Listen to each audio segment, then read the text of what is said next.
Metal detector जेव्हा आपण फिरवतो, समजा निगेटिव्ह एनर्जी असेल, तर काही फ्रिक्वेन्सी जाणवते का? अशा काही लोकांचे असे पण अनुभव आहेत, तिथे मेटल डिटेक्टर वाजलंच नाही किंवा कधी-कधी बॅटरी ड्रेन होते. असा ओके. आपला एक कस्टमरचा अनुभव आहे. छत्रपती संभाजीनगर पासून जवळच्याच भागामध्ये. हां. संध्याकाळच्या वेळी ते गेले होते. जुन्या काळात पटकीचा जो रोग व्हायचा, काही लोकांना मोठ्या मडक्यामध्ये ठेवून त्यात ठेवायचे. त्याने मला सांगितलं, की "सर मी तिथे 4 सेल" ते सेलवालं डिटेक्टर होतं. तर ते 4 सेल टाकले त्याने. तर ते सांगतो, "मी त्या एरियामध्ये काम करताना असे सेल बॅटरी 5 तास, 7 तास चालायला पाहिजे. कंटिन्यूअस 3 तास तरी चालायला पाहिजे. 10-15 मिनिटातच ते डाऊन होऊन जायचे." ओके. मग सांगतो मी एक प्रकार केला सांगतो, आयडिया केली. तो एक रिंगण बनवलं. त्या रिंगणामध्ये सेल 2 तास, दीड तास चालायचे, 1 तास चालायचे. हं. पण त्या रिंगणाच्या बाहेर आलं की 5 मिनिटातच ड्राय होऊन जायचे. ओह!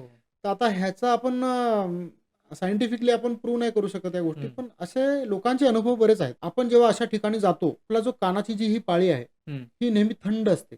ओके.